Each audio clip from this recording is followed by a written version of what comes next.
12월 7일 화요일 밤 11시 45분 지나고 있습니다. 지난번에 이어서 나를 깨우는 삼삼한 책 읽어 나가도록 하겠습니다. 지난번에는 들어가는 걸 송복 그리고 복거일 선생의 글을 읽었었고요. 첫 번째 이제 책 소개로 들어갑니다. 책 소개하는 순서는 뭐 이름 순, 나이 순 없이 이 책에서 그대로 나열되어 있는 대로 읽어 나가도록 하겠습니다. 자유를 바라지만 자유주의가 싫은 당신이 진짜 자유와 가짜 자유를 구별하는 법을 배우는 이 시대 최고의 자유주의 입문서. 첫 책 소개로는 치명적 자만입니다. 프리드리히 하이에크의 책이고요. 자유기업원에서 2004년 발행했다고 되어 있습니다. 지금은 자유경제원으로 이름이 바뀌었나 아마 그럴 겁니다. 이 책을 안내하는 분은 신중섭이라는 강원대학교 윤리교육과 교수, 얼마 전에 은퇴하신 걸로 알고 있습니다. 인생은 만남의 연속이다. 살아가면서 우리는 사건을 만나고 사람을 만나고 책을 만난다. 만남을 통해 세상을 보는 우리의 눈과 인생의 좌표가 변한다. 우리는 만남을 통해 스스로 생각하고 그 생각을 토대로 세상을 보기 때문이다. 우리는 책을 만나면 그것을 3번 읽는다. 우선 쓰인 책을 읽고 다음으로 그 책을 쓴 사람의 마음을 읽는다. 왜 저자는 이 책을 썼는가? 그는 어떤 역사적 상황에서 이 책을 집필하였는가? 이 책을 쓸 당시 그의 문제의식이 무엇이었는가를 읽는다. 마지막으로 그 책을 읽은 자기 자신을 읽는다. 이 책이 나에게 어떤 생각을 새롭게 일어나게 하고 나의 안목을 변화시켰는가를 읽는다. 우리의 삶에 결정적인 영향을 미치는 만남은 대체로 아직 자아 정체성이 강건하게 형성되지 않은 시기, 어린 시기에 일어난다. 물론 어른이 된 뒤에도 영혼은 닻을 내리지 못하고 방황을 계속하지만 젊을 때만큼 움직임의 폭이 깊거나 넓지 않다. 자기 정체성이 상당 부분 형성된 뒤에 새로운 책과 만났을 때 그것이 사유의 방향을 완전히 변화시키는 경우는 드물다.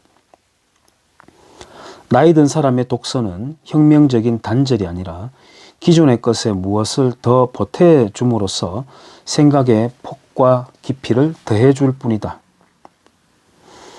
치명적 자만은 나의 생각을 어떻게 바꾸었는가? 내가 하이에크의 치명적 자만을 만난 것은 불혹의 나이 40세가 지나서였다. 늦은 나이에 만난 책이지만 이 책은 나에게 결정적인 영향을 미쳤다. 나의 정신세계는 이 책을 만나기 전과 후로 확연히 구별된다. 이 책을 읽기 전에 나의 사유는 인문학적인 지적 터전을 벗어나지 못했다. 우리의 삶에 결정적인 영향을 미치는 사회, 경제적 요인에 대한 이해가 깊지 않았다. 이 책이 나에게 미친 영향을 이해하려면 이 책을 만나기 전 내가 어떤 책을 읽고 누구의 영향을 받았는지를 알아야 한다. 내가 교과서 이외에 의미 있는 독서를 시작한 것은 중학교 3학년 이후다. 내가 다닌 학교는 보광동 언덕에 자리 잡은 오산중학교다. 오산중학교는 원래 북한 정주에 세워진 학교지만 북한의 공산주의를 피해 남한으로 내려왔다. 이 학교의 설립자인 남강 이승훈은 기미독립선언서에 서명한 민족대표 33인 가운데 한 사람으로 일제시대 사업을 하다 도산 안창호의 연설을 듣고 감동하여 오산학교를 세웠다. 인재를 기르는 것이 독립의 길이라고 생각했던 것이다. 그가 만난 안창호의 강연이 그의 인생을 송두리째 바꾼 것이다. 오산중학교 교실의 전면에는 남강의 사진이 태극기와 함께 걸려 있었다. 입학하면서 이 학교의 설립자인 설립자인 남강에 대한 이야기를 많이 들었다. 그때만 해도 교장 선생님이 조회 때마다 훈화를 했고 남강을 많이 언급하였던 것이다. 그런데 어느 날 까까머리 전교생이 운동장에 집합하여 강연을 듣게 되었다. 연사로 나선 사람은 다석 유영모, 함석헌, 안병욱이었다. 그 당시 나는 이분들이 어떠한 존재인지 몰랐다. 나중에 보니 다석은 함석헌의 스승이고 안병욱은 사상계와 관계하면서 함석헌의 글을 실어 함석헌을 세상에 알린 사람일 뿐만 아니라 자신도 여러 저서를 통해 그 당시 젊은이들에게 많은 영향력을 행사하고 있었다. 세 사람이 돌아가면서 연단에 섰다. 그러나 기억에 남는 것은 안병욱의 삼식주의 뿐이다. 우리 사회가 발전하기 위해서는 세 가지를 심어야 한다는 것이다. 그러나 세 가지가 무엇인지는 분명하게 기억나지 않는다. 산에 나무를 심고 마음의 양심을 심고 사회의 인재를 심어야 한다고 했던가? 지금 생각하면 유영모와 함석헌의 말씀은 너무 심오하고 어려워 중학생인 내가 아직 받아들일 수 없었다. 이를 계기로 나는 교과서 밖에 거대한 세계가 있다는 사실을 알게 되었다. 그 뒤 안병욱의 책을 구해 읽고 그의 책을 읽으면서 당시 젊은이들에게 영향이 컸던 김형석, 김태길의 책도 읽게 되었다. 이들의 충성스러운 독자가 된 것이다. 이들의 책을 읽으면서 자연스럽게 당시 영향력 있던 종합지인 장준하의 사상계를 헌책방에서 구해 읽었다. 사상계를 통해 함석헌의 글을 읽고 함석헌을 통해 간디를 읽게 되었고 또 아프리카의 성자라는 슈바이처를 읽게 되었다. 이들은 모두 정신의 힘을 믿고 따른 사상가와 행동가였기 때문에 나는 그들과 유사한 일을 하겠다는 다짐을 하게 되었다. 고등학교를 졸업하고 신학과 철학을 공부한 것은 자연스러운 일이었다. 유신시대의 대학 생활이라 현실은 엄혹했지만 그 나름대로 낭만과 꿈은 있었다. 엄혹한 현실의 영향으로 그 당시 많은 대학생들이 좌파적인 사상에 매력을 느끼고 있었다. 그러나 국가의 엄격한 통제로 마르크스의 책은 구경할 수도 없었다. 많은 학생들은 프랑크푸르트 학파, 프롬, 마르쿠제, 헤겔을 읽음으로써 마르크스의 사상을 재구성하려고 했다. 나도 이들의 책을 열심히 읽었지만 제대로 이해했다고는 할 수 없다. 이들은 내가 중요하다고 생각하였던 인간의 내면 세계를 넘어 또 다른 세계, 곧 사회과학이 탐구하는 세계가 있다는 것을 알려주었다. 인간은 결코 사회로부터 독립된 정신적 존재만이 아니라는 것을 일깨워 주었다. 그러나 박사 학위 논문을 준비하면서 사변적인 철학에 집중할 수밖에 없었다. 다만 내가 연구한 철학자가 칼 포퍼였던 관계로 그의 열린 사회와 그 적들 그리고 역사주의의 빈곤은 나의 세상을 보는 눈에 중요한 영향을 미쳤다. 특히 열린 사회와 그 적들은 탁월한 반공주의 서적이었음에도 불구하고 세계 최고의 반공 국가인 우리나라에서 금서로 묶여 있었다. 80년대 초반 이전에는 영어 복사본만 은밀하게 구해볼 수 있었다. 국가의 허락으로 이 책의 번역이 나온 것은 1982년이었다. 내 생각을 바꾸어 놓은 한 권의 책. 많은 젊은이들이 마르크스주의자로 넘어가고 있었던 때에 내가 마르크스주의에 깊이 들어가지 않았던 이유는 포퍼를 읽었기 때문이다. 그러나 나의 사회과학적 사고가 포퍼에 멈추지 않을 수 있었던 것은 1995년 한국경제연구원의 공병호 박사 의뢰로 하이에크의 치명적 자만을 번역하기 시작했기 때문이다. 하이에크는 1974년 노벨 경제학상을 수상하였다. 나는 이 책을 접하기 전에 하이에크의 자생적 질서라는 말을 들어보기는 했지만 그의 사상을 자세히 알지는 못했다. 치명적 자만은 하이에크가 저술한 마지막 책으로 1988년 하이에크 전집 1권으로 출간되었다. 이 책은 철학책이고 경제학 책이며 동시에 역사 문화사 책이다. 영어 원서 본문은 135쪽 남짓한 작은 책이지만 이 책은 강한 폭발력을 지녔다.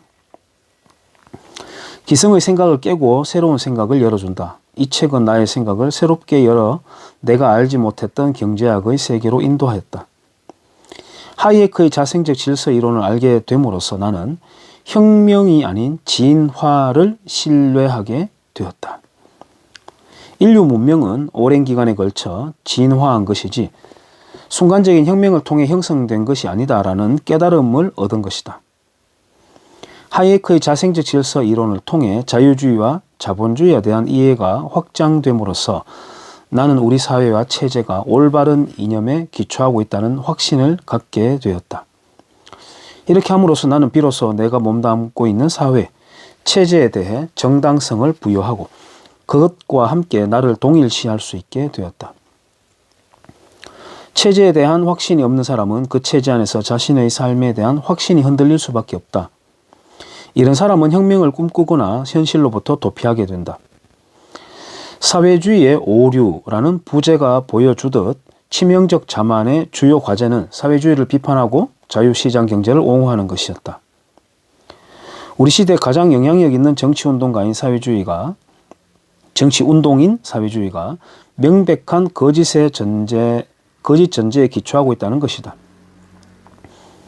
우리 시대의 가장 탁월한 대표적 지성인들이 선한 의도로 그 운동을 주도하였음은 분명하다. 그럼에도 그 운동이 지구운동의 상당수 사람들에게 최소한의 인간다운 생활 수준도 보장하지 못했다는 것을 이 책은 보여주고 있다. 하이에크는 이 책을 20세기 이후 인류 역사에 결정적인 영향을 미치고 있던 사회주의와 사회주의적 사고의 변형인 국가 개입주의의 문제가 도덕적 개인적 차원이 아니라 아예 이론적으로 거짓임을 보여주기 위해 집필하였다. 사회주의와 자유주의 중 무엇을 선택할 것인지의 문제는 가치의 문제가 아니라 참과 거짓을 따지는 사실의 문제라는 것이다. 사회주의는 이상은 좋지만 실현 불가능하기 때문에 나쁜 이론이 아니라 사실적으로 거짓이라는 것이다.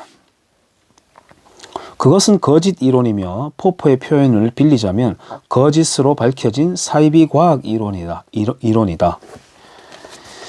이 책을 읽고 나는 하이에크가 도덕을 원시사회의 도덕과 거대사회의 도덕으로 구분하고 있다는 사실에 놀라게 되었다.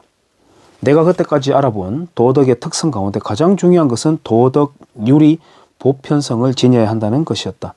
곧 도덕은 시간과 공간을 뛰어넘어 어느 시대, 어느 곳, 누구에게나 일반적으로 통용될 수 있어야 했다. 그러나 하이에크는 이타심, 연대성에 기초한 원시사회의 도덕과 정직, 성실, 계약 준수, 약속 이행과 같은 거대 사회의 도덕이 구분된다고 하였다. 그리고 그동안 철학에서 배운 이성의 특성과 그가 밝힌 이성의 특성이 다르다는 점이 또한 나에게는 충격이었다. 이 속에는 도시가 가지는 특질도 교집합됩니다. 이 책은 사회주의에 대한 나의 생각도 완전히 바꾸어 놓았다. 하이에크가 인용하고 있는 미제스의 사회주의에 대한 평가, 곧 사회주의 이념은 숭고하기도 하고 단순하기도 하다. 실제로 우리는 사회주의 이념을 인간 정신의 창조물 가운데 가장 야심적인 것 가운데 하나라고 할 수 있다. 그 이념은 고상하고 대담하기 때문에 당연히 엄청난 찬사를 불러일으켰다. 그럼에도 불구하고 만일 우리가 이 세상을 야만에서 구하려고 한다면 사회주의를 논박해야 한다. 우리는 부주의하게 그것을 그냥 제쳐놓을 수 없다는 주장은 사회주의에 대한 나의 생각을 바꾸어 놓았다. 그때까지 나는 사회주의가 이념적으로 옳지만 현실에서 잘 작동하지 않는 문제가 있을 뿐이라고 믿었다.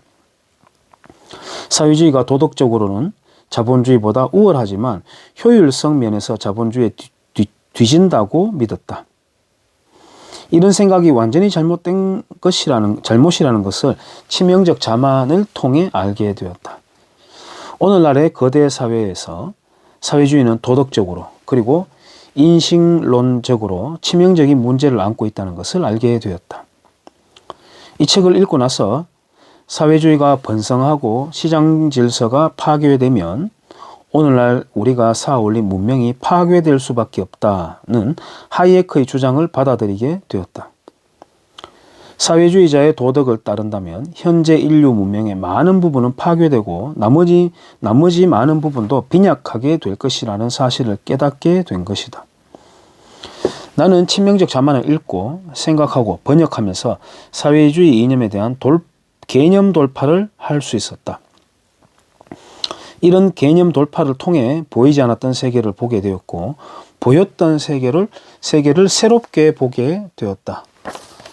치명적 자만은 나에게 경제학을 통해 볼 수 있는 새로운 세상을 열어주었다. 나는 사회주의에 대한 하이에크의 통찰과 비판에 힘입어 사회와 역사에 대한 지적 낭만주의에서 벗어나 충실한 자유주의자가 되었다. 이 대목은 다시 읽어보겠습니다. 나는 사회주의에 대한 하이에크의 통찰과 비판에 힘입어 사회와 역사에 대한 지적 낭만주의에서 벗어나 충실한 자유주의자가 되었다. 진화의 산물, 우리의 문명. 하이에크는 인간 협동의 확장된 질서로서의 자본주의가 자생적 질서로서 인류 문명의 파수꾼이라고 보았다. 확장된 질서는 인간의 설계나 의도에서 나온 것이 아니라 자생적으로 생겨나는 것이다. 아무런 의식이나 의도 없이 어떤 전통적, 주로 도덕적 관행을 따르다 보면 발생한다. 그런데 문제는 사람들이 그러한 관행 가운데 많은 부분을 싫어하고 그 관행의 중요성을 이해하지도 못하고 그 관행의 타당성을 증명하지도 못한다는 것이다. 확장된 질서를 우연히 선택한 집단은 인구와 부의 증가로 번성하게 된다. 그러나 그 질서에 대한 적응은 무의식적이고 내키지 않고 고통스럽다. 그래도 일단 확장된 질서에 적응하면 그 집단을 하나로 묶어주고 다양한 종류의 가치 있는 정보에 접근할 수 있는 기회를 증가시켜준다. 가치 있는 정보에 접근할 수 있는 기회를 증가시켜준다. 즉 그들이 생육하고 번성하여 땅에 충만하고 그리고 땅을 정복할 수 있게 해주었다라는 창세기 1장 28절 문구를 인용하고 있습니다. 우리는 사회의 질서가 합리적인 이성의 산물이어야 한다고 믿는다. 이성적인 것이 현실적인 것이 되어야 한다고 믿는다. 이런 믿음은 혁명사상을 옹호한다. 지금 존재하는 세계가 이성의 관점에서 볼 때 문제가 있다면 혁명을 통해 이 세상을 변혁해야 한다는 것이다. 그러나 자생적 질서 이론은 진화론에 기초하고 있다. 이러한 진화론은 인류 문명이 오랜 기간에 걸쳐 진화한 것이지 순간적인 혁명을 통해 형성된 것이 아니라고 주장한다. 확장된 질서를 거부하는 사회주의는 분배가 도덕 원리에 입각하여 이루어져야 한다고 믿는다. 도덕적 원리에 따른 분배는 모든 자원을 감독할 수 있는 중앙 권력이 있을 때 가능하며 궁극적으로는 사유재산 제도가 폐지되어야 완전하게 이루어질 수 있다. 자본주의와 사회주의 사이의 대립과 갈등은 가치에 대한 문제가 아니라 사실의 문제이다. 사회주의 옹호자들은 곧 중앙계획 경제 옹호자는 자원의 생성과 이용에 대한 잘못된 지식을 가지고 있다. 사회주의자들은 중앙계획 경제를 운영하기 위해 필요한 엄청난 양의 지식을 권력으로 수집하여 부를 산출하는 데 사용할 수 있다고 믿는다. 그러나 그것은 원리적으로 불가능하다. 인간의 이성은 제한적이며 지식은 분산되어 있기 때문이다. 사회주의자들은 이성을 통해 멋있는 세상을 하루아침에 건설할 수 있다고 생각한다. 그들은 이 세상을 아파트를 헐고 새롭게 짓는 건축 사업처럼 설계도에 따라 바꿀 수 있다고 생각한다. 하이에크가 설계주의적 합리주의라 이름 붙인 이 생각은 인간이 사회 제도와 문명을 창조했기 때문에 자신의 바람과 원망을 충족시키기 위해 그것들을 마음대로 바꿀 수 있어야만 한다고 생각한다. 설계주의적 합리주의는 모든 사회제도는 인간 이성의 면밀한 디자인의 산물이거나 산물이어야만 한다는 전제에서 출발한다. 이들은 훌륭한 법을 원하면 지금 가지고 있는 법을 불살라버리고 스스로 새로운 법을 만들라고 한 볼테르의 말을 신봉한다. 도덕규칙은 진화의 산물. 하이에크는 사회주의도 이성에 대한 절대적인 신앙에서 나왔다고 설명한다. 플라톤 이후 서구에서 이성은 사회 변혁의 가장 강력한 수단으로 이해되어 왔다. 그러나 이성에 대한 맹목적인 신뢰는 치명적 자만을 낳는다. 그렇다고 하이에크가 이성을 전면적으로 부정하는 것은 아니다. 그는 정당하게 사용된 이성을 옹호한다. 정당하게 사용된 이성은 이성의 한계를 인정하는 이성이다. 정당하게 사용된 이성은 이성의 한계를 인정하는 이성이다. 이성의 한계를 겸손하게 받아들이는 사람들은 경제학이나 생물학이 보여주는 놀라운 사실을 받아들인다. 이러한 이성은 설계 없이 만들어진 질서가 인간이 의식적으로 고안한 질서보다 훨씬 더 낫다는 것을 인정한다. 신중하고 겸손하고 점진적인 방식을 추구하는 이성이 전통적인 제도와 도덕적 원리들을 검토하고 비판하고 거부할 수 있다는 사실도 부정하지 않는다. 곧 규범과 제도를 개선하는 힘으로서의 이성을 부정하지 않는다. 하이에크는 지식의 발전을 진화론적으로 설명할 뿐만 아니라 도덕 전통도 진화론적으로 설명한다. 인간의 삶에 결정적인 영향을 미치는 도덕도 언어, 법률, 시장, 화폐와 같이 자생적 질서로서 진화의 산물이다. 하이에크는 도덕의 규칙들은 이성의 산물이 아니다라는 휴메의 도덕 사상을 수용한다. 이를 계기로 하이에크는 도덕 규칙은 이성의 산물이 아니라 진화의 산물이라는 결론에 도달한다. 하이에크에 따르면 도덕은 이성과 본성의 사이에 존재한다.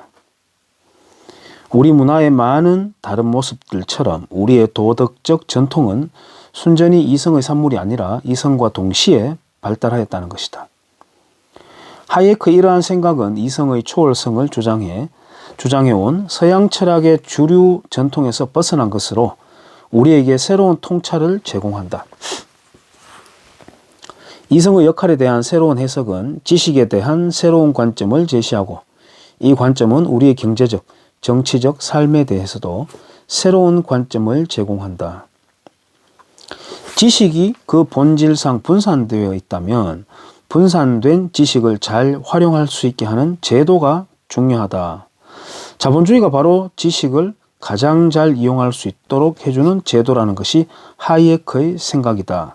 자본주의라는 표현보다는 시장주의라고 말하는 게 좋겠죠. 자본주의는 분산된 지식을 이용하는 탁월한 능력을 지니고 있다는 점에서 그렇지 못한 사회주의보다 우월하다. 자유를 허하라. 세상을 보는 우리의 세계관을 단순하게 구분하면 자유주의적이 아니면 사회주의적이다. 우리가 특별한 지적 노력을 기울이지 않으면 우리의 사고방식은 사회주의적으로 세팅된다. 다시 읽어보겠습니다. 우리가 특별한 지적 노력을 기울이지 않으면 우리의 사고방식은 사회주의적으로 세팅된다.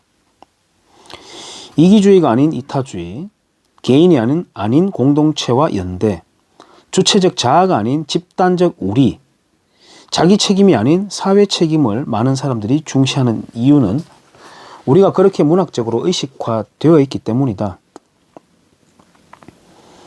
자신이 문화적으로 그렇게 프로그램화되어 있다는 것을 깨닫는 것은 어렵다. 개념 돌파는 어렵다. 개념 돌파는 자신이 갇혀있는 세계를 깨는 것이다. 우리가 자신을 가두고 있는 세계를 끊임없이 성찰하면서 새로운 세계에 대해 마음의 문을 열고 지적 여행을 이어가면 순간순간 새로운 자신과 세계를 만나게 된다. 이러한 지적 여정에서 책만큼 좋은 친구는 없다. 독서는 우리 정신의 자유로운 비상을 알려준다. 여기까지 하겠습니다.